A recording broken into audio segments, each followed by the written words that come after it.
poder público, das iniciativas, da visão do que nós precisamos ter. E aí esse é o estado que nós precisamos projetar para aqui de 50 anos, não para aqui de 5. Porque aqui de 5 é ali na frente, né? Então, voltando, eu não tenho dúvida absoluta que nós aqui, é inadmissível, pessoal, nós, vejam só, não precisa inventar roda. Nós vamos há mais de 40 anos a São Paulo, as rodovias são todas duplicadas. E todas privatizadas. Todas. Nós tínhamos uma aqui, a única, que ficou 40 anos e funcionava maravilhosamente bem, e nós não replicamos. Nós não começamos a replicar agora. E com todo respeito aos governantes nossos, e aqui eu faço um convite, nós estamos num colapso logístico. Nós não conseguimos mais nos movimentar aqui na região. Um colapso logístico, o que é que nós queremos pensar? O nosso segmento, ele vive, né, da movimentação de veículos, de cargas, mas imagina qual é a competitividade que tem as nossas indústrias aqui da região, Marco Polo, Randon. Como é que entra a matéria-prima aqui? Como é que sai a matéria-prima daqui? Falamos em portos. Santa Catarina tem 7 portos, nós temos um longe e que só exporta grãos. Então, obviamente que nós temos que olhar isso com atenção. Bom, será que é o melhor, Arroio do Sal é o melhor local? Não sei se, eu quero perguntar para vocês, como é que chega lá a mercadoria para ser embarcada, ou que nós possamos receber produto importado no Porto do Arroio do Sal? Vai descer pela Rota do Sol? Com essa rodovia? Simples. Temos um contrato que tem, eu sei, que foi feito, eu acho que a intenção foi boa, da privatização das estradas aqui, das nossas regiões. É inadmissível nós sair de Porto Alegre e continuar com essa rodovia. Tem que parar urgente, para, prorroga, entra com dinheiro e temos que duplicar Caxias, do Sul, Porto Alegre, dessa série, em 2 anos, não é 5 anos, nós não temos mais tempo.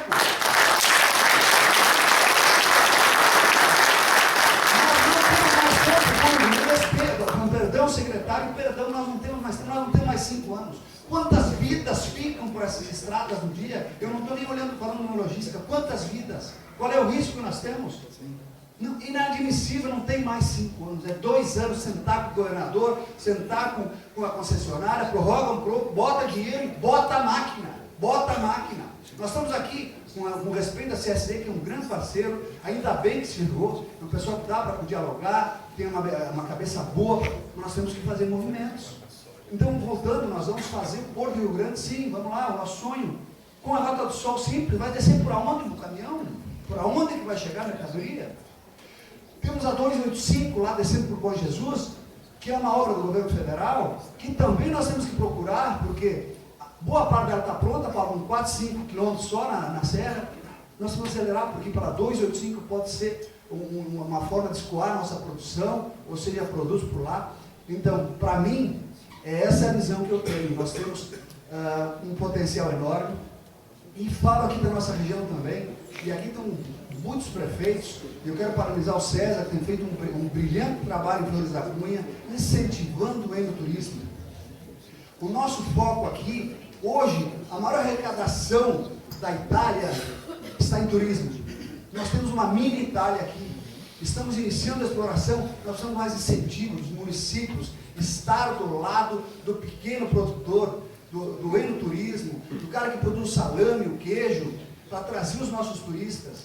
Nós, em qualquer lugar do mundo que nós vamos, nós encontramos japoneses. Nós não encontramos um turista japonês aqui. A hora que nós conseguimos ter atratividade, nós tivemos logística, tivemos um aeroporto, tivemos tudo isso, nós vamos trazer turistas do mundo inteiro, inclusive japoneses, visitar. Então, não precisamos diminuir as nossas fábricas, nós precisamos melhorar e aumentar os nossos pequenos empresários, mantendo eles lá na colônia, literalmente isso, incentivando ao turismo, que eu não tenho dúvida que é uma das bandeiras do futuro da nossa região. Com todo respeito, dificilmente nós vamos ter aqui de 30 anos, aqui de 20, aqui de 10, a Randon trazendo aço e levando aço para São Paulo. Esse aço vai estar em São Paulo industrializado lá. E quem é que está pensando no nosso futuro? Porque dificilmente, com a nossa localização logística, as grandes empresas não vão vir aqui. Vocês acham que vão vir aqui instalar, né? Bom, uma que outra, agora estou falando em montadoras, mas montadoras. e não é na nossa região, falando da nossa região, falando do nosso estado, é claro, mas obviamente, como é que nós estamos olhando esse futuro nosso? Se não incentivando essa indústria sem chaminé, a indústria do turismo, que nós temos muito potencial a ser explorado aqui. Não tenho dúvida alguma que esses fóruns são importantes, e aí vai diretamente aos municípios para poder apoiar essas questões pontuais. Difícil falar por último, porque o secretário falou, o Burgo falou em algumas frentes, obviamente, que nós somos um país que nós temos que trabalhar mais.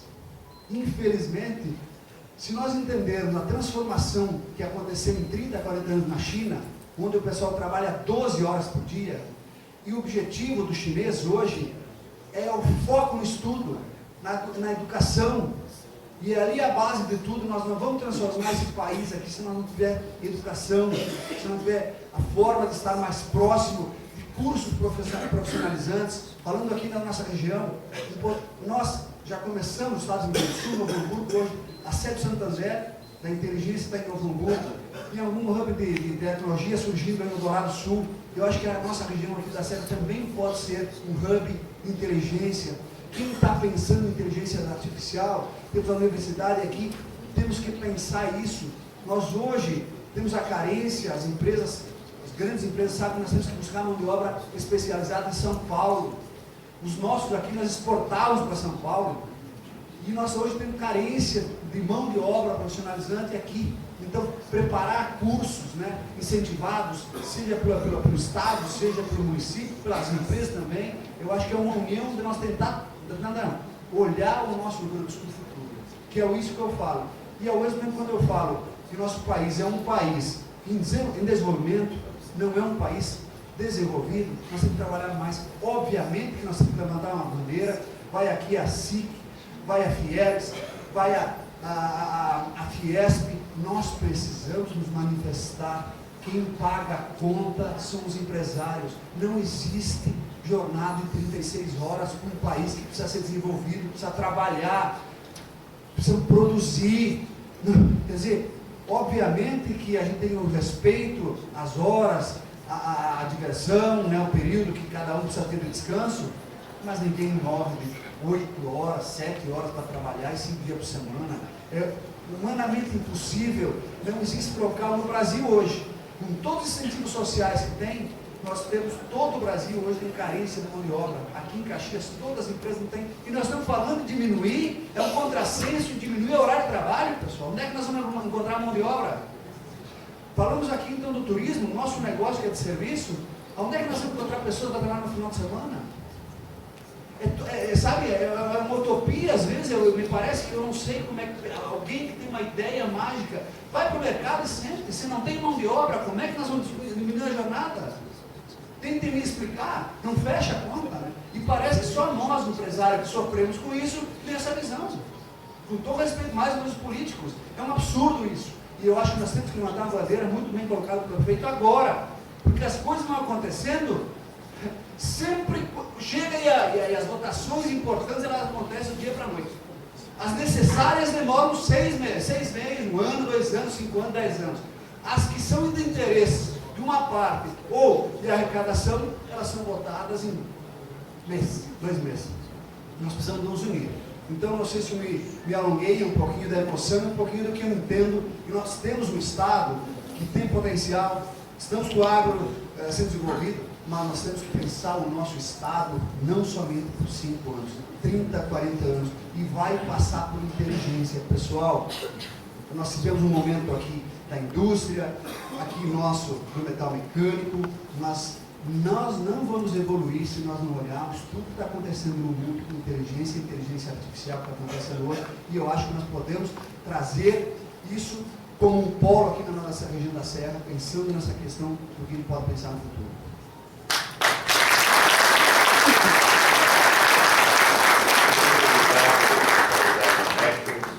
Deixamos agora a palavra para o Pedro Campelucci para as suas considerações finais. Bom, acho que as palavras aqui do Neco são muito representativas, né, dos problemas que nós enfrentamos, e eu concordo muito. Não dá para delegar a defesa de valores, de princípios para outras pessoas e se eximir dessa discussão, né? Muitas vezes é difícil para a sociedade de maneira geral, para os empresários, mas para o cidadão comum entrar em discussões, principalmente num mundo tão polarizado como está. Mas o fato é que se a gente não entra, outros vão entrar e vão acabar capturando essa discussão e vão resolver problemas que não são os problemas que nós precisamos resolver para que a gente possa produzir mais e chegar a ser um país desenvolvido. Essa visão de futuro, ela é fundamental também. Lá, eu trabalhei no Ministério da Economia entre 2019 e 2022 com o ministro Guedes, e desde que ele chegou, é impressionante a visão que ele tinha justamente disso, de olhar para frente. Não é o dia a dia ali da conta do se vai fechar um caixa ou não fechar um caixa. Você tem que ter gente pensando o futuro. Você tem que saber quais são as reformas microeconômicas que precisam ser feitas para gerar esse desenvolvimento. O Estado do Rio Grande do Sul fez isso, como o deputado Borico colocou aqui, ou seja, grandes passos foram dados nesse sentido. É que precisa de muito mais passo, né? Nós perdemos muito tempo, o Brasil perdeu muito tempo de maneira geral, e não evoluiu, enquanto outros países se desenvolveram. Então hoje a Europa ainda colhe frutos do trabalho que fez no passado. Vai enfrentar problemas para frente, mas ainda colhe frutos que nós não temos como colher hoje, porque nós não construímos, nós não plantamos essas reformas. Então, a gente se vangloria de ter feito reforma da Previdência lá no início do governo Bolsonaro, mas daqui a pouco a gente já vai precisar de outra, e aí a gente está discutindo o contrário, nós estamos discutindo reduzir ainda mais a jornada de trabalho. Enfim, a gente precisa ter uma participação melhor e uma busca de reduzir essa polarização, para que a gente tenha pessoas que pensam o Brasil trabalhando juntas. Não dá para ficar, muitas vezes, unindo extremos e chegando juntos, né? Às vezes você vê a extrema esquerda e a extrema direita chegando no mesmo lugar, votando junto nos projetos. Isso é inadmissível. Nós temos que pensar nas pessoas, nós temos que pensar em construir coisas para o futuro. Então, o que eu quero deixar de mensagem aqui, primeiro o governo do Estado do Rio Grande do Sul faz um trabalho profissional nessa reconstrução, trabalhando e unindo os esforços entre as secretarias do Estado, em parceria com as demais instituições, com o setor privado. Transforma tem feito um trabalho conosco ali também, muito bom de participar junto. Então a gente tem construído, né, esse tipo de estratégia. A gente viu ao redor do mundo que quando dá certo, você tem uma interação do setor produtivo com o governo e com as universidades. Então, nós estamos reproduzindo esse tipo de comportamento com o nosso comitê científico, apoiando pesquisa, investimentos nunca antes vistos aqui na área de pesquisa e desenvolvimento sendo feitos dentro desse ambiente da reconstrução também, porque reconstrução não é só obra, a gente tem que fazer a busca da profissionalização, investir em setores que vão trazer mão de obra qualificada. Então, quando a gente investe no hidrogênio verde, pode parecer uma utopia, mas isso gera desenvolvimento e pesquisa em áreas que vão gerar benefícios em diversas outras. Não é só o hidrogênio verde, é tudo que está em volta nessa cadeia de produção. Quando a gente apoia data center, o secretário Hernani tem feito um trabalho muito grande nesse sentido. Nós não estamos falando só do data center, nós estamos falando de tudo aquilo que tem em volta desse setor.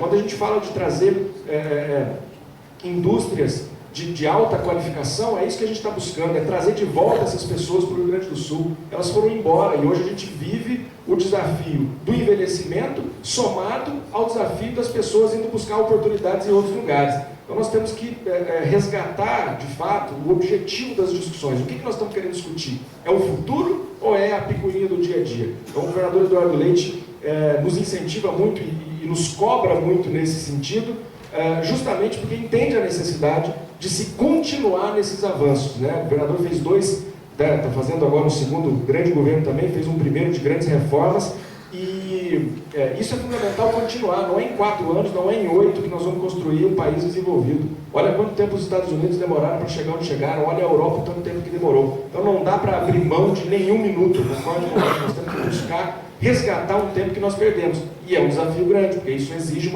uma mudança cultural. Não é o dia a dia, é uma mudança cultural. Nós temos que ter a nossa sociedade toda trabalhando com o foco de se desenvolver. Então, o governo do Estado tem sido parceiro e vai continuar sendo parceiro nesse processo, porque nós temos que andar junto, reconhecendo sempre que quem gera renda e quem gera valor é o setor privado. O governo, não existe dinheiro do governo, existe dinheiro da sociedade. Entender isso é o primeiro passo. Se você não entende isso, a partir de tudo que você for fazer já está errado. Então, eu comentava ontem, o ministro Guedes repetiu uma frase que eu concordava muito, estava em Brasília, mas hoje eu tenho convicção de que ela faz muito sentido, né? Uma expressão que era mais Brasil, menos Brasília.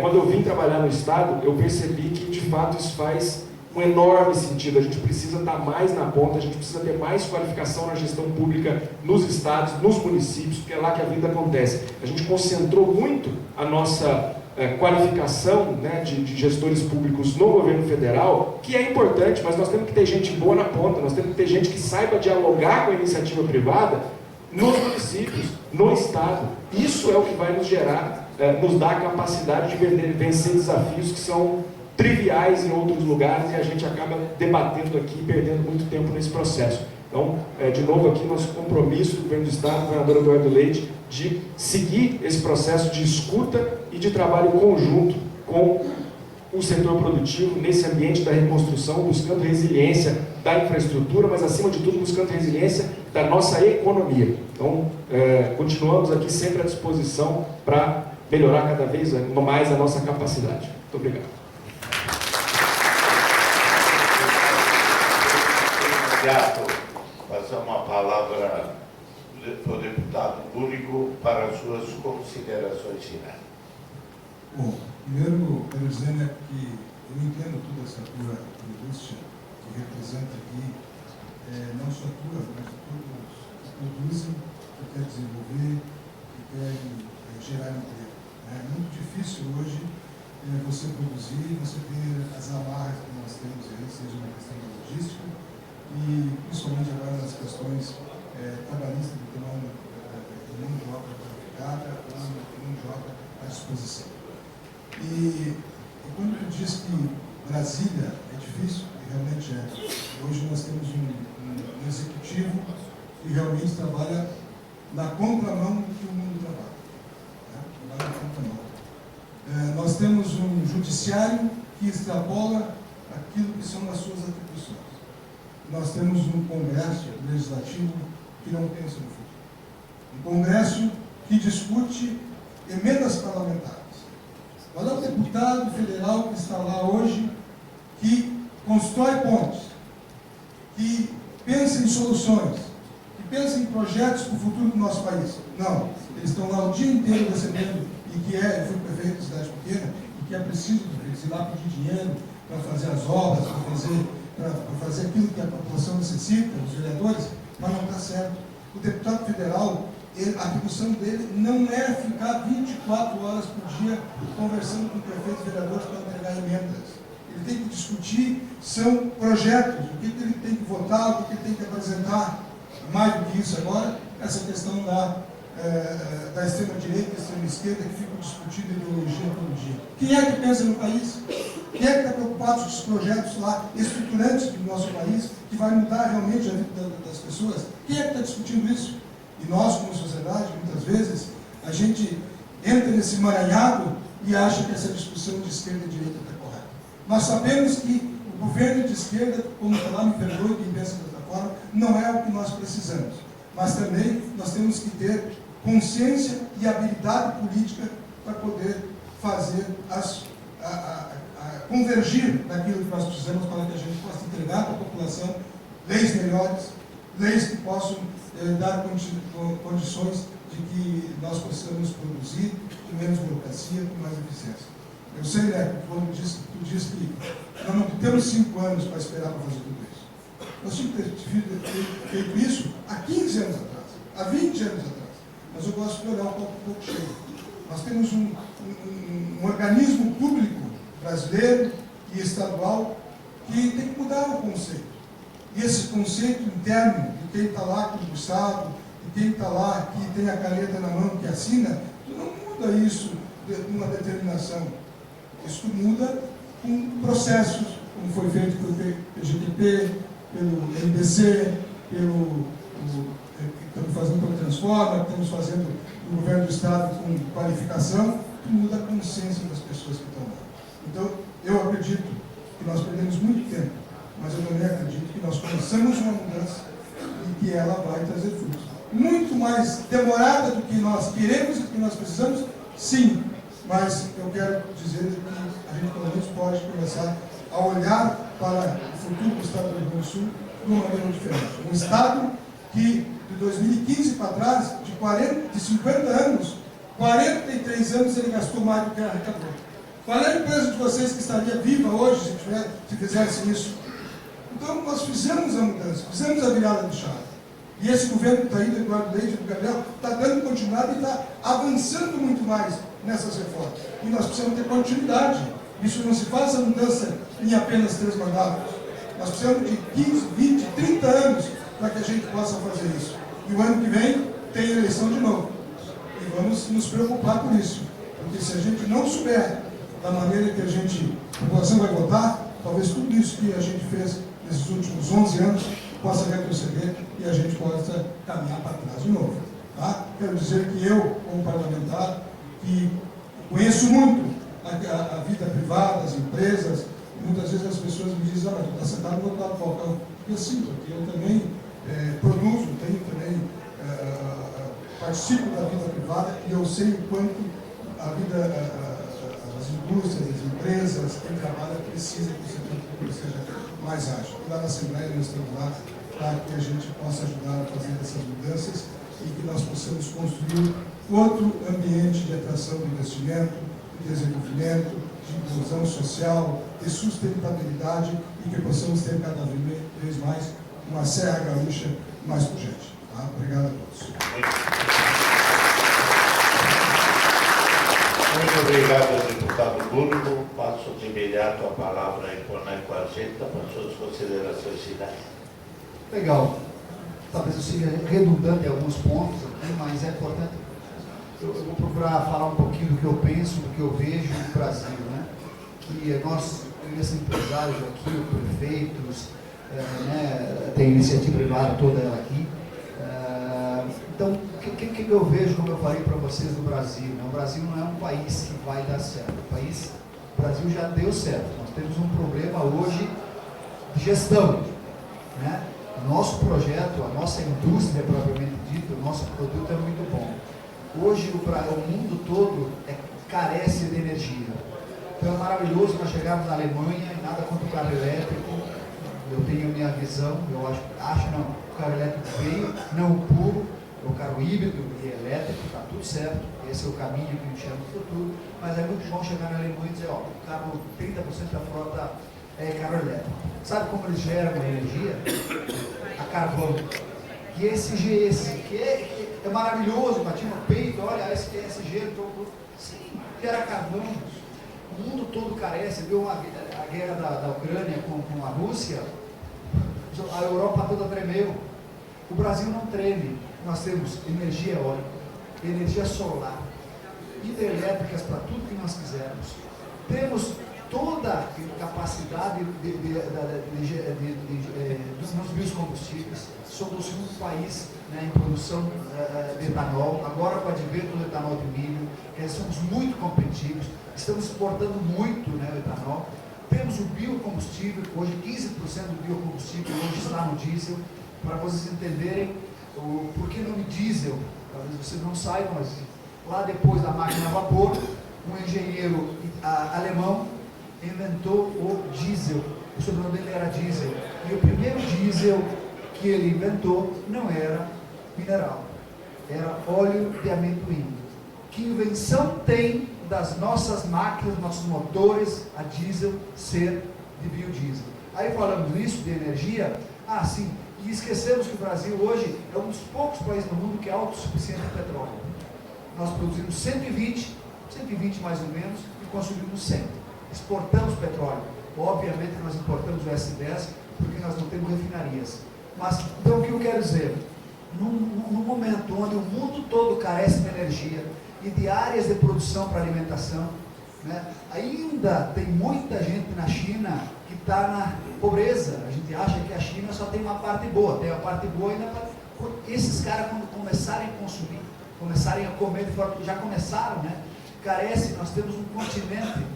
Então o Brasil, para muitos empreendedores aqui, não vai parar por aqui, não é essa onda. E com todo, mais uma vez entrando na ciranda política, nem um pêndulo fica tanto tempo batendo nas pontas? Fica aqui a mensagem. Não existe radicalismo, existe bom senso. Bom senso nós somos estadistas. Hoje, Brasília, né, é o que ele falou, pensa para reeleição. Os nossos deputados que nós votamos pensam em voto, seja redundante, né, por emendas. Qual é o país, o projeto futuro? Essa é a nossa preocupação, porque nós temos que começar a entender, e uma das falhas que talvez o empresariado e que nós tivemos aqui, foi deixar, nós terceirizamos por muito tempo, inclusive aqui no Estado, a política. Nós terceirizamos. Tanto é que, com todo respeito, todo mérito, um torneiro mecânico tornou-se presidente da República. Nós terceirizamos. Eu era pequeno, os principais políticos, vereadores não recebiam. Eu pergunto, por que é que um vereador de uma cidade tem que receber um salário? Por que tem? Se é estadista, o que vai mudar 4, 5 mil reais? Se é estadista, prefeito é executivo, é outra questão, prefeito, depois você me paga um café aí. Mas vereador não precisaria, entendeu? Se é estadista, eu sou da época que os exponenciais, e não estou dizendo que os atuais prefeitos e políticos não são, mas você sabe o que eu estou falando. Nós terceirizamos a política. E nós temos que voltar nesse embate, porque só com a visão empresarial é que nós vamos transformar e colocar o país no local que ele merece. Que ele merece. Estamos atrasados em Rio Grande do Sul, estamos atrasados no país? Sim, mas não vamos baixar a cabeça. Eu sou um eterno otimista, tenho certeza absoluta que não é o mal que contamina o bem, é o bem que contamina o mal. E é essa frente que nós temos que levantar, certo? Eu acredito muito, nosso país ainda é muito novo. Nós temos sequelas da nossa colonização. Nós não fomos um país como os Estados Unidos, que foram projetados, planejados para ser imigrados. Nós nascemos assim, então nós ainda estamos colhendo muito do que nós temos lá no nosso DNA. Mas eu não tenho dúvida, com essa transformação que o mundo está acontecendo e com a possibilidade que nós temos enquanto país de fazer a diferença para o mundo, eu tenho certeza absoluta. Se nós nos unirmos, nós temos muito espaço para ser uma grande potência daqui 30, 40, 50 anos. Nós precisamos começar agora. Muito obrigado a todos.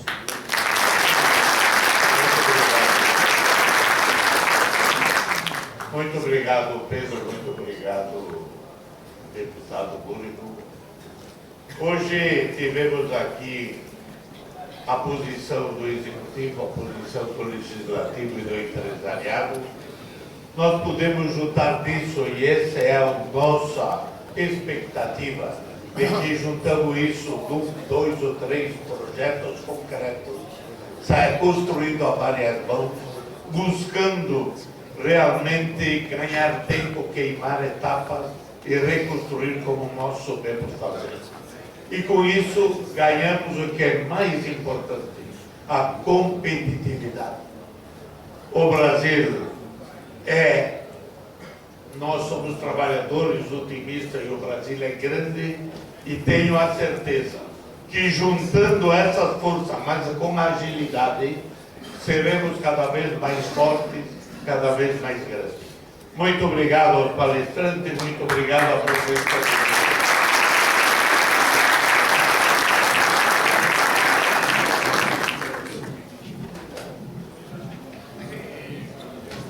Peço que fiquem ao centro do palco, por favor, para uma foto conjunta.